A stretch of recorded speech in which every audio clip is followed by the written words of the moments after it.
everyone, welcome to Magnet Brains. This is Barkha Gupta, your computer educator for class 10.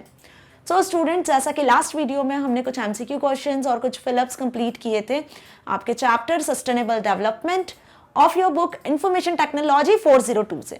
So students, hope आपको ये chapter अच्छे से समझ में आया होगा जिसमें हमने सस्टेनेबल डेवलपमेंट क्या होता है वो सीखा, वो पढ़ा. ये चैप्टर आपकी बुक ज्योग्राफी साइंस से भी रिलेटेड है, इकोनॉमिक्स में भी आपने ये टॉपिक पढ़ा होगा. ओके, सो होप ये आपको अच्छे से क्लियर हुआ होगा. क्यों? क्योंकि इसका मतलब था सिंपल कि जैसे ह्यूमंस अपने डेवलपमेंट के लिए अग्रसर होते हैं वैसे ही हमें हमारे इन्वायरमेंट को भी डेवलप करना है. और इन्वायरमेंट को डेवलप करने के साथ साथ जो भी नेचुरल रिसोर्सेज हमें मिल रहा है इन्वायरमेंट से उन्हें हमें इस तरीके से यूज करना है कि हमारी फ्यूचर जनरेशंस भी उनको यूज कर सके, है ना. इट मीन्स कि फ्यूचर जनरेशन जो है वो भी क्या कर सके, नेचुरल रिसोर्सेज को कंजर्व कर सके. वो नेचुरल रिसोर्सेज जो दिन पे दिन डिप्लीट होते जा रहे हैं, है ना, जो हम क्या बोल सकते हैं इन्वायरमेंट से खत्म होते जा रहे हैं. क्लियर? सो आज हम डिस्कस करने वाले हैं इसी चैप्टर का next part, theoretical based questions. Okay, जो आपकी बुक में चैप्टर्स के बाद में दिया हुआ है. सो इसमें फर्स्ट क्वेश्चन है डिफाइन सस्टेनेबल डेवलपमेंट. अब देखिए, हम पूरा वीडियो कवर कर चुके हैं, पूरे चैप्टर को समझ चुके हैं और उन्हीं चैप्टर्स को यहाँ पर कुछ क्वेश्चन आंसर्स के पार्ट में लिखा हुआ है. ओके, तो अब एक तरीके से हम पूरे चैप्टर्स को क्या करने वाले हैं, इन क्वेश्चन आंसर्स के फॉर्म में रिवाइज करने वाले हैं. ओके, सो चलिए स्टार्ट करते हैं सस्टेनेबल डेवलपमेंट की डेफिनेशन के साथ. क्या होती है डेफिनेशन सस्टेनेबल डेवलपमेंट की? अब तो आप सभी को बहुत अच्छे से समझ में आ गई होगी. Like sustainable development is the development that meets the need of the present में हम लोगों की जो भी नीड है उसको फुलफिल करना without compromising the ability of future generation to meet their own needs. Okay, मतलब आज जो हमारी नीड्स है नेचुरल रिसोर्सेज को लेकर, आपको वाटर चाहिए, सनलाइट चाहिए, जो भी आपको नेचुरल रिसोर्सेज चाहिए, फूड, मिनरल्स, इन्वायरमेंट से, वो सब आपको मिल रहा है तो आप उसको यूज करो but not the excess amount. Okay, आपको बहुत ज्यादा एक्सेस अमाउंट में यूज नहीं करना है, उसे वेस्ट नहीं करना है, अपनी नीड को सेटिस्फाई करना है और विदाउट कॉम्प्रोमाइज. क्या कॉम्प्रोमाइज किए बिना? फ्यूचर जनरेशंस को कॉम्प्रोमाइज किए बिना. ओके, मतलब फ्यूचर जनरेशंस भी क्या कर सके, उन रिसोर्सेज का अच्छे से यूज कर सकें. ओके, सो यही होती है सस्टेनेबल डेवलपमेंट की डेफिनेशन. अब ये डेफिनेशन किसने दी थी? ये डेफिनेशन डिफाइन की गई थी ब्रंटलैंड कमीशन के थ्रू. ओके, अब ब्रंटलैंड कमीशन जो थी 1983 में ब्रंटलैंड कमीशन फाउंड की गई थी और ब्रंटलैंड कमीशन नॉर्वे में बनाई गई थी. ओके, और इस कमीशन के थ्रू ये बताया गया था कि सस्टेनेबल डेवलपमेंट एक प्रॉब्लम है. क्या कि ह्यूमंस जो है वो ह्यूमंस तो डेवलप हो रहे हैं बट साथ ही साथ हमें एनवायरनमेंट को भी डेवलप करना है. तो एनवायरनमेंट की डेवलपमेंट की तरफ किसी का ध्यान नहीं गया था. तब 1983 में क्या किया गया, ब्रंटलैंड कमीशन ने कुछ ऐसे पॉइंट्स रखे, एक डेफिनेशन डिफाइन की सस्टेनेबल डेवलपमेंट को लेकर. तो वो यही डेफिनेशन थी. तो मतलब यहाँ हम यदि बात करते हैं कि सस्टेनेबल डेवलपमेंट की डेफिनेशन कहाँ से आई, तो सस्टेनेबल की डेफिनेशन ब्रंटलैंड कमीशन ने एक रिपोर्ट रिलीज की थी. उस रिपोर्ट में क्या किया था, उन्होंने इस डेफिनेशन को डिफाइन किया था. ओके, अब इस डेफिनेशन के दो की कॉन्सेप्ट भी हमने देखे थे. तो जो नेक्स्ट क्वेश्चन है वो बेस्ड है की कॉन्सेप्ट पर ही. ओके, सो चलिए स्टार्ट करते हैं next question. The next question is what are the two key concepts of sustainable development. अब सस्टेनेबल डेवलपमेंट के दो मेन कौन से कॉन्सेप्ट हैं, की कॉन्सेप्ट. तो ये जो की कॉन्सेप्ट है ये भी बेस्ड है किस पर, ब्रंटलैंड कमीशन की रिपोर्ट पर जिसमें उन्होंने डेफिनेशन डिफाइन की थी जो अभी हमने प्रीवियस क्वेश्चन में देखी. सो सस्टेनेबल डेवलपमेंट कंटेन्स टू की कॉन्सेप्ट. कौन कौन से की कॉन्सेप्ट है? फर्स्ट है द कॉन्सेप्ट ऑफ नीड्स. कौन सा कॉन्सेप्ट? नीड्स का. इट मीन्स की the essential needs of world's poor to which overriding priority should be given. इस जो फर्स्ट की पॉइंट है उसका मतलब सिंपल इतना है कि यहाँ पे हमें उन पर्सन्स पे, वर्ल्ड के उन पर्सन्स पे फोकस करना है, उनकी नीड्स पर ध्यान रखना है जो पुअर पीपल्स हैं, है ना. तो जो वर्ल्ड्स में पुअर पीपल हैं उनकी नीड्स को फुलफिल करना चाहिए, उनकी नीड्स को सबसे पहले ध्यान देना चाहिए. ओके, सो पहला तो की पॉइंट ये हुआ. सेकेंड ये है कि the idea of limitation imposed by the state of technology and social organisation on the environment ability to meet present and future needs. अब प्रेजेंट और फ्यूचर नीड्स इन्वायरमेंट की प्रेजेंट और फ्यूचर नीड्स के लिए जो state of technology and social organisation ने जो भी प्रतिबंध लगाए हुए हैं, है ना, तो उसे हटाना ताकि हम इन्वायरमेंट को डेवलप कर सकें, जो हमारी प्रेजेंट है और जो इन्वायरमेंट को लेकर फ्यूचर नीड्स है उन्हें फुलफिल कर सके। ओके, सो ये दो की पॉइंट्स थे किसके, ब्रंटलैंड कमीशन ने जो रिपोर्ट रिलीज करी थी जिसमें उन्होंने डेफिनेशन दी थी। ओके, तो अगर हम बात करते हैं फिर से, तो यहाँ पे बात हो रही है पुअर्टी हटाओ। ओके, मतलब जो भी पुअर्टी है वर्ल्ड में उसे हटाना है। ओके, पुअर पीपल्स की जो नीड्स है उन्हें फुलफिल करना है ताकि इन्वायरमेंट के साथ इकोनॉमिक ग्रोथ, जो टेक्नोलॉजी ग्रोथ हो रही है उनके साथ में ये भी आगे बढ़ सके। ओके, सेकंड जो इसमें पॉइंट दिया हुआ है कि जैसे technology, political, cultural, social development हमारा हो रहा है ना, सिंपल उसी तरीके से इन्वायरमेंट डेवलपमेंट भी होना चाहिए। ओके, सो होप आपको ये आंसर भी अच्छे से समझ में आया होगा। Next is name the 4 objectives of sustainable development. अब देखो नेक्स्ट क्वेश्चन है कि क्या ऑब्जेक्टिव्स होते हैं सस्टेनेबल डेवलपमेंट के, कोई 4 ऑब्जेक्टिव्स को आपको स्पेसिफाई करना है। तो the 4 objectives of sustainable development are economic growth, environmental protection, social inclusion और cultural diversity. Okay, so hope आपको ये चारों ऑब्जेक्टिव्स भी बहुत अच्छे से क्लियर होंगे। लाइक सस्टेनेबल डेवलपमेंट बेस्ड ही है ह्यूमन और इन्वायरमेंट के ग्रोथ पर, ह्यूमन और इन्वायरमेंट के डेवलपमेंट पर, जैसा अभी हमने डेफिनेशन में भी डिस्कस किया। तो इकोनॉमिक ग्रोथ, ह्यूमन की डेवलपमेंट के साथ इकोनॉमिक ग्रोथ भी होना चाहिए, इन्वायरमेंट भी प्रोटेक्ट होकर चले, उससे भी हार्म नहीं होना चाहिए। सोशल इंक्लूजन मतलब सामाजिक समावेश, जो भी पीपल्स हैं उन जो सोसाइटी में है तो सोसाइटी में कम्युनिटी भी क्या होना चाहिए, एक तरीके से ग्रो करना चाहिए। और कल्चरल डाइवर्सिटी, तो जो बायोडाइवर्सिटी है वो भी फॉर्म होनी चाहिए और वो भी आगे ग्रो करनी चाहिए। So this 4 are the objectives of sustainable development. Clear? Next is how does sustainable development ensures economic growth. अब देखो जो हमने फर्स्ट ऑब्जेक्टिव देखा वही आपका नेक्स्ट क्वेश्चन बन के आया है कि सस्टेनेबल डेवलपमेंट में कैसे इकोनॉमिक ग्रोथ को इंश्योर किया जाता है। अब इकोनॉमिक ग्रोथ, इससे क्या समझ में आ रहा है, इससे हमें यही समझ में आ रहा है कि जो वर्ल्ड की इकोनॉमी है वो भी कंटिन्यूअसली लॉन्ग टर्म तक ग्रो करनी चाहिए, है ना। यही बोलता है सस्टेनेबल डेवलपमेंट कि इन्वायरमेंट, ह्यूमन, जैसे इन्वायरमेंट का ह्यूमन का डेवलपमेंट होना चाहिए वैसे इकोनॉमिक ग्रोथ भी डेवलप होनी चाहिए। बट अब उसके लिए किसकी जरूरत है, उसके लिए ये जरूरत है कि जो ह्यूमंस हैं उनकी जो नीड है वो टाइमली सेटिस्फाई हो।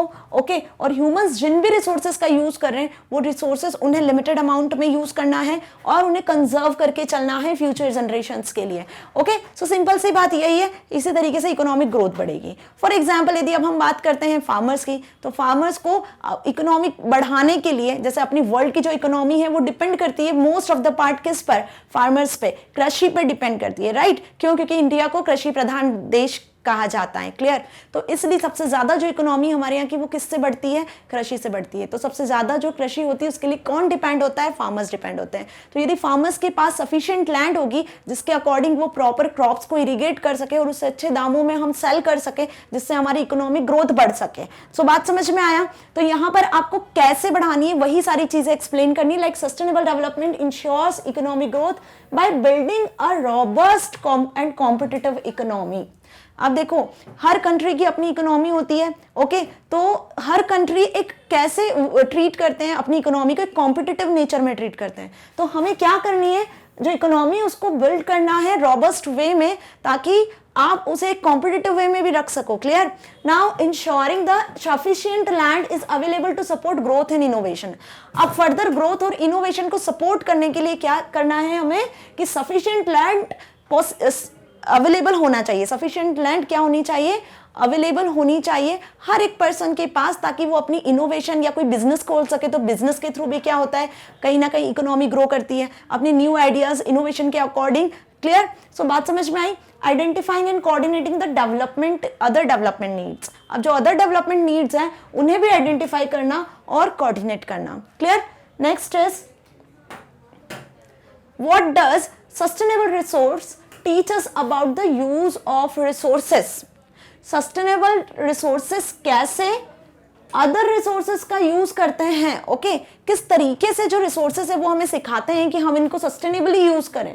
ओके, किस तरीके से, जैसे फॉर एग्जांपल यदि हम बात करते हैं वाटर रिसोर्स की, तो वाटर रिसोर्स क्या हो रहा है, दिन पे दिन डिप्लीट होता जा रहा है। ओके बारिश भी कम होती है, पहले जैसे बारिश होती थी वैसे नहीं होती है, तो जब बारिश कम होती है तो वाटर कंजर्व कम होता है, और कम कंजर्व होता है और हम यूज ज्यादा करते हैं, एक्सेस अमाउंट में यूज करते हैं, वेस्ट करते हैं, तो उससे वाटर डिप्लीट होता जा रहा है। ओके तो जस्ट ये एक एग्जांपल था, तो यहाँ पे यही बताया गया है कि जो नेचुरल रिसोर्सेज है उन्हें आप किस तरीके से यूज करते हो, कैसे आप उन्हें सस्टेन कर सकते हो। अब यदि यहीं पे हम एक और बात करते हैं ट्रीज की, तो ट्रीज क्या हो रहे हैं, दिन पे दिन काटे जा रहे हैं, आप सभी को अच्छे से पता है क्यों, क्योंकि लोगों को लैंड की जरूरत है, उस पर बिल्डिंग्स बनाना है, उन्हें फैक्ट्रीज खोलना है, इंडस्ट्रीज को ओपन करना है। ओके सो जब ट्रीज कटेंगे तो हमें फ्रेश एयर नहीं मिलेगी, ट्रीज कटेंगे तो उससे क्या होगा, पूरा का पूरा फॉरेस्ट कट हो रहा है। तो एक तरीके से जो ट्रीज हैं, जो नेचुरल रिसोर्सेज है हमारे पास में, एयर और ये सारी चीजें डिप्लीट होती जा रही है। फ्रेश एयर क्यों नहीं मिलती है, ठीक है, उसका रीजन यही है। ओके सो अब हमें इन रिसोर्सेज को कैसे बचाना है। So sustainable development teaches the minimum use of resources for the maximum benefit without waste. This is the main key concept. हम ऐसा भी बोल सकते हैं कि जो मेन लाइन है कि सस्टेनेबल डेवलपमेंट हमें क्या सिखाता है, सस्टेनेबल डेवलपमेंट हमें यही सिखाता है कि आप रिसोर्सेज का मिनिमम यूज करो, ठीक है, मिनिमम यूज करो और उससे मैक्सिमम बेनिफिट लो, ठीक है, बिना उसे वेस्ट किए। कि आप वाटर को यूज कर रहे हो तो उसको मिनिमम यूज करो और उसका बेनिफिट ज्यादा लो, प्लस साथ में उसको वेस्ट भी मत करो। Clear? So it helps to conserve and protect the environment. इसी से हम क्या कर सकते हैं, हमारे एनवायरनमेंट को कंजर्व कर सकते हैं, नेचुरल रिसोर्सेज को कंजर्व कर सकते हैं और उसे प्रोटेक्ट भी कर सकते हैं। क्लियर? और इसी तरीके से जब आप उसे कंजर्व करोगे, प्रोटेक्ट करोगे, तो वो लॉन्ग टाइम तक आपके पास बने रहेंगे। ओके और जो फ्यूचर जनरेशन है वो उनका यूज कर पाएगी। सो क्लियर हुआ बात अच्छे से। Next question is what measures will cities have to adopt to protect the environment. कौन से मेजर्स हैं जो सिटीज अडॉप्ट करती है एनवायरनमेंट को प्रोटेक्ट करने के लिए, मतलब एनवायरनमेंट को प्रोटेक्ट करने के लिए हम क्या मेजर्स यूज करते हैं। Okay what while ensuring development, जब डेवलपमेंट की बात हो रही हो, ओके जब हमें डेवलपमेंट आगे करना है यदि एनवायरनमेंट का, तो एनवायरनमेंट को प्रोटेक्ट करने के लिए आप कौन से मेजर्स लेते हो, कौन से मेजर्स का यूज करते हो। ओके मतलब किस तरीके से आप एनवायरनमेंट को प्रोटेक्ट करते हो। So cities must adopt low carbon growth. क्या करना चाहिए लोगों को, सबसे पहला point low carbon growth. Okay and public transportation. It means कि आपने देखा है कि ट्रांसपोर्टेशन, आप जो व्हीकल यूज करते हैं उन व्हीकल से निकलने वाला जो धुआं होता है वो हमारे एनवायरनमेंट को पॉल्यूट करता है। क्लियर? जिसे हम एयर पॉल्यूशन के नाम से भी जानते हैं। ओके ग्रीन हाउस इफेक्ट जो अभी बढ़ता जा रहा है, जिसमें टेम्परेचर इंक्रीज होता जा रहा है, कुछ हार्मफुल गैसेस निकल रही है, तो वो भी क्या कर रहा है, हमारे एनवायरनमेंट को कहीं ना कहीं पॉल्यूट कर रहा है। ओके जिससे हमारा एनवायरनमेंट प्रोटेक्ट नहीं हो रहा है, जबकि हमारा एनवायरनमेंट हार्म हो रहा है। ओके तो अब हमें एनवायरनमेंट को प्रोटेक्ट करना है, तो उसके लिए हमें क्या करना है, पब्लिक ट्रांसपोर्टेशन और लो कार्बन ग्रोथ को एडॉप्ट करना है। ओके हमें वही सारी चीजें यूज करना है, हमें वही सारे ट्रांसपोर्टेशन को यूज करना है। ओके जिससे कार्बन की ग्रोथ कम होती हो। जैसे आपने देखा होगा ना कि सीएनजी वाले ऑटोज चलने लग गए अब, है ना, सीएनजी गैस के साथ, जिससे ज्यादा पेट्रोल यूज ना हो, तो पेट्रोल को हम रिजर्व कर सकते हैं। तो ओके इस तरीके से। Next is climate smart agriculture and manufacturing. जो एग्रीकल्चर करने की टेक्निक्स है वो भी हमें स्मार्ट यूज करनी चाहिए। Okay preservation of natural resources, natural resources को प्रिजर्व करके चलना है। ओके जैसे वाटर को यदि आप प्रिजर्व करना चाहते हो तो ग्राउंड वाटर जो हार्वेस्टिंग होती है वो एक टेक्निक होती है वाटर को रिजर्व करने की। क्लियर? नाउ ग्रेटर इफिशियंसी इन एनर्जी, एनर्जी की ग्रेटर इफिशियंसी होना चाहिए। जैसे कि फॉर एग्जांपल इलेक्ट्रिसिटी बहुत ज़्यादा वेस्ट ना हो, इसके लिए अभी जो टेक्नोलॉजी का एक ट्रेंड है वो है सोलार पैनल्स का। ओके तो सोलार पैनल्स के बड़े बड़े प्लांट है पूरे इंडिया में, आपने देखे होंगे। तो सोलार पैनल से, सनलाइट से हम इलेक्ट्रिसिटी क्या कर सकते हैं, जनरेट कर सकते हैं। Okay minimising the use of toxics and chemicals, farmers को इरिगेशन के लिए ज़्यादा से ज़्यादा केमिकल्स या टॉक्सिक्स का यूज नहीं करना चाहिए, क्योंकि कहीं ना कहीं वही फूड मिनरल्स क्या करते हैं, ह्यूमंस की हेल्थ पे भी अफेक्ट करते हैं, प्लस साथ में जो सॉइल का न्यूट्रिशन है वो भी चला जाता है, वो भी डिस्ट्रॉय हो जाता है। तो हमें क्या करना है, मिनिमाइज करना है किसका यूज, टॉक्सिक्स का और केमिकल्स का। Change consumption patterns and reduce the generation of waste, जो वेस्ट होता है उसे भी आपको रिड्यूस करना है। रिड्यूस रिसाइकल वाली चीजें आपने पढ़ी होगी ना, ज्योग्राफी में भी, साइंस में भी। So these are the techniques, ये सब मेजर्स है जो हमें यूज करना चाहिए किसके लिए, एनवायरनमेंट को प्रोटेक्ट करने के लिए। सो कुल मिला के यदि बात की जाए तो एयर पॉल्यूशन, वाटर पॉल्यूशन, जो भी आपने चीज़ें पढ़े हैं ज्योग्राफी में, साइंस में, है ना, जो आपने इन्वायरमेंट वाला चैप्टर पढ़ा है वही सारी चीज़ें आपको यहाँ भी पढ़नी है। ओके, तो जब हमारा इन्वायरमेंट सेफ रहेगा, प्रोटेक्ट रहेगा, इट मीन्स व्हाट, कि आप फ्यूचर जनरेशन के लिए भी कुछ कंजर्व कर रहे हो। Clear? Now next is natural occurrences can pose a threat to sustainability, explain। देखो नेचुरल ऑकरेंसेस जो होते हैं, अब नेचुरल ऑकरेंसेस मतलब हम यहाँ बोल सकते हैं कि जो नेचुरल डिजास्टर्स होते हैं, है ना, वो कैसे एक थ्रेट बने हुए सस्टेनेबिलिटी पर। इसका एक एग्जांपल भी मैंने जब आपको चैप्टर पढ़ाया था, जब बताया था नेपाल का जो एक विलेज था रामचे विलेज, उसमें क्या बताया था मैंने कि नेचुरल डिजास्टर मतलब अर्थक्वेक की वजह से वहां पे वाटर क्राइसिस बहुत ज़्यादा बढ़ गए थे। तो वाटर क्राइसिस की वजह से एक एक्सपेंस उनके वहां पे जनरली हुआ था। वो एक्सपेंस क्या था कि लोगों को पीने के लिए फ्रेश वाटर के लिए बॉटल्ड वाटर पे डिपेंड करना पड़ रहा था। तो अब जब वो बॉटल वाटर परचेज करेंगे तो कहीं ना कहीं उससे एक्सपेंस बढ़ेगा। ओके, और वाटर क्राइसिस क्या हो गया, एक तरीके का एक नेचुरल रिसोर्स का मतलब हम बोल सकते हैं कि वहां पे नेचुरल रिसोर्सेज को लोग प्रिजर्व नहीं कर पा रहे थे, कंजर्व नहीं कर पा रहे थे। तो यहाँ पे कौन डिपेंड था उसके लिए, नेचुरल ऑकरेंस मतलब कि अर्थक्वेक डिपेंड था। तो इसको आप कैसे एक्सप्लेन कर सकते हो? So natural occurrences such as earthquake and tsunamis may pose a threat to sustainability as their adverse effect can destroy infrastructure. क्योंकि इनकी वजह से अर्थक्वेक, सुनामी भी आपने सुना था, क्लियर, अर्थक्वेक तो आते रहते हैं, हम न्यूज़ में रेगुलरली सुनते रहते हैं। तो इनकी वजह से क्या होता है, जो पूरा कंट्री का, वर्ल्ड का जो इंफ्रास्ट्रक्चर है कहीं ना कहीं वो पूरा डिस्ट्रॉय हो जाता है। ओके, अब इंफ्रास्ट्रक्चर में क्या पता कौन से नेचुरल रिसोर्सेज की कमी पड़ जाए, है ना, जो लोग हैं वो किस चीज से अफेक्ट करे। क्लियर? तो ये सबसे बड़ा एक इफेक्ट माना जाता है कि नेचुरल ऑकरेंस जो होती है वो हमारी वर्ल्ड की इकोनॉमिक ग्रोथ को भी अफेक्ट करती है, सोशल ग्रोथ को भी अफेक्ट करती है, साथ में इन्वायरमेंट को तो अफेक्ट करती ही है। Okay, so next is how can it be ensured that countries are achieving the sustainable development goals। अब आप कैसे इंश्योर करोगे कि जो कंट्रीज है वो अभी सस्टेनेबल डेवलपमेंट गोल्स को अचीव कर रही हैं। ओके, ऑब्वियस जो अभी हमने इसके प्रीवियस टू प्रीवियस क्वेश्चन देखा था जिसमें हमने कुछ टेक्निक्स देखी थी कि हमें किन चीज़ों का यूज़ करना चाहिए, कैसे टेक्नोलॉजी जैसे स्पीडली ग्रो कर रही है तो हमें इन्वायरमेंट को भी सेफ रखने के लिए क्या क्या करना चाहिए, है ना। तो वही सारी चीज़ें आप यहाँ भी लिख सकते हो। क्लियर? सबसे मेन इंपॉर्टेंट चीज़ यहाँ पर यह है कि ensuring responsibility and accountability of countries requires linking regional, national and international scales to assess if countries are meeting the goals। देखो पूरी वर्ल्ड का ये एक मेन एम होना चाहिए कि हमें इन्वायरमेंट को सेफ रखना है। इन्वायरमेंट सेफ रहेगा तो उससे हमारी economic, social, political, technological, cultural सारी ग्रोथ हो जानी है। ओके, अब वर्ल्ड में जब इन्वायरमेंट सेफ होगा इट मीन्स इन्वायरमेंट तो एक है जो पूरे वर्ल्ड में है, हमारा एक ही प्लैनेट है जिस प्लैनेट को हमें सेफ रखना है।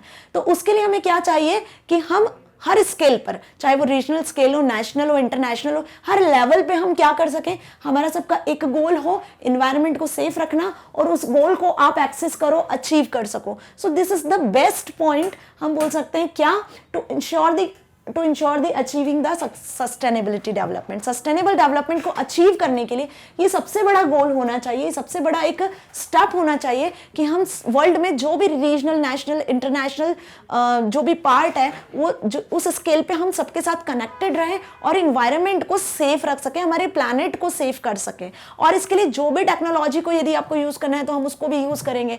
ओके, हम ज्यादा से ज्यादा ट्रीज को, प्लांट्स को ग्रो करेंगे। अब जैसे प्लांट ग्रो करेंगे तो ऑब्वियस सी बात है, देखो सबसे बड़ा इफेक्ट पड़ता है प्लांट से। प्लांट्स को जितना आप ग्रो करोगे तो प्लांट ग्रो करेंगे तो आपको फ्रेश एयर मिलेगी। ओके, प्लांट से आपको, ट्रीज से आपको बहुत सारी चीजें मिलती है। ट्रीज से, लकड़ियों से, उनके पल्प से डिफरेंट डिफरेंट थिंग्स बनाई जाती है जो हमारी ह्यूमन लाइफ के लिए बहुत इंपॉर्टेंट होती है। Okay, so this are the way. Now next, what are the major challenges of sustainable growth. अब सस्टेनेबल ग्रोथ के कौन कौन से मेजर चैलेंजेस हैं वो हमें डिस्कस करने हैं। The major challenges of sustainable growth are, first is natural occurrence such as earthquake and tsunamis. यदि ऐसा कुछ हो जाता है, ओके, अर्थक्वेक, सुनामीज ये आती तो ये हमारे जो अर्थ इंफ्रास्ट्रक्चर है जो अभी हमने डिस्कस किया उस पर मेजर इफेक्ट होता है, पूरा इंफ्रास्ट्रक्चर ही चेंज हो सकता है एक तरीके से देखा जाए तो। ओके, सो इसका जो है एडवर्स इफेक्ट पड़ता है, can destroy the infrastructure. Second, lack of financial resources to plan and carry out sustainable development। Financial resources and plan की भी कमी होती है इंफ्रास्ट्रक्चर को, यहाँ हम बोल सकते हैं कि इन्वायरमेंट को डेवलप करने के लिए। क्लियर? क्योंकि जितना स्पीड से technology, cultural, social, economical growth हो रही है, सस्टेनेबल ग्रोथ के लिए, सस्टेनेबल डेवलपमेंट के लिए आज भी गवर्नमेंट को फाइनेंशियल रिसोर्सेज और ज़्यादा प्लान करने की, स्ट्रेटेजीज बनाने की नीड है, उसकी कमी है. Okay, so lack of effort at the local government level में also prevent the implementation of the goals. Local government level पर एफर्ट की भी कमी हम बोल सकते हैं, जो सस्टेनेबल डेवलपमेंट को अभी अफेक्ट कर रही है, जिसकी वजह से हम जो सस्टेनेबल डेवलपमेंट गोल्स हैं उन्हें अचीव नहीं कर पा रहे हैं. Corruption is the another challenge, and corruption एक और चैलेंज है जिसकी वजह से आप सस्टेनेबल ग्रोथ अचीव नहीं कर पा रहे हो. So these are the challenges जो हमने यहाँ पे डिस्कस किए थे. लास्ट वीडियो में भी मैंने इसे डिटेल में डिस्कस किया था. सो स्टूडेंट्स, यहाँ पे फिनिश होते हैं थियोरेटिकल क्वेश्चन सॉल्व जो आपकी बुक में लिखे हुए हैं. ओके, सो अब मैग्नेट ब्रेन्स आपको 100% फ्री एजुकेशन प्रोवाइड कर रहा है. यदि मेरी वीडियो अच्छी लगी है तो आप इसे magnetbrains.com वेबसाइट से भी एक्सेस कर सकते हो. बाकी आपको YouTube पे प्लेलिस्ट में भी मिल जाएगी, बट YouTube प्लेलिस्ट में आपको 2 प्लेलिस्ट सर्च करनी होगी क्योंकि वहाँ पे प्लेलिस्ट अलग है, थ्योरी प्लस प्रैक्टिकल. ओके, जैसा कि हम पार्ट ए और पार्ट बी क्या दोनों फिनिश कर चुके हैं आपकी बुक का, तो आप थ्योरी प्रैक्टिकल प्लेलिस्ट से यूट्यूब से भी एक्सेस कर सकते हो या फिर आप magnetbrains.com वेबसाइट से भी एक्सेस कर सकते हो. जैसे ही आप magnetbrains.com लिखते हो तो इस तरीके से होम पेज आपके सामने शो होता है और इस होम पेज पे आपको क्या करना है, अपनी क्लास को सिलेक्ट करना है. ओके, सो जैसे ही आप क्लास 10 सिलेक्ट करते हो और यहाँ से स्क्रॉल डाउन करना है आपको इस स्क्रीन को, क्योंकि आपको सिलेक्ट करना है अपना सब्जेक्ट इंफॉर्मेशन टेक्नोलॉजी. ओके, तो जब आप इंफॉर्मेशन टेक्नोलॉजी क्लिक करते हो तो जैसे ही आप यहाँ पे सिलेक्ट करोगे तो आप चले जाओगे अपने इंफॉर्मेशन टेक्नोलॉजी सब्जेक्ट्स पे और नीचे आपको मिलना है सारे video lectures 1 by 1 sequential order में. तो आप यहाँ से हर वीडियो लेक्चर को, असेसमेंट को, प्रैक्टिकल को, सारी चीज को सिक्वेंशियल ऑर्डर में एक्सेस कर सकते हो, सो दैट उससे आपके सारे डाउट्स क्लियर हो जाने हैं. मैग्नेट ब्रेन्स आपको किंडरगार्टन से लेकर 12th क्लास तक free education, quality education provide कर रहा है. सो प्लीज इसका बेनिफिट लीजिए ताकि आप अपने एग्जाम्स में अच्छा स्कोर कर सकें. ओके, सो मिलते हैं नेक्स्ट वीडियो में सम मोर थ्योरेटिकल क्वेश्चंस के साथ. Stay here, stay happy. Thank you so much.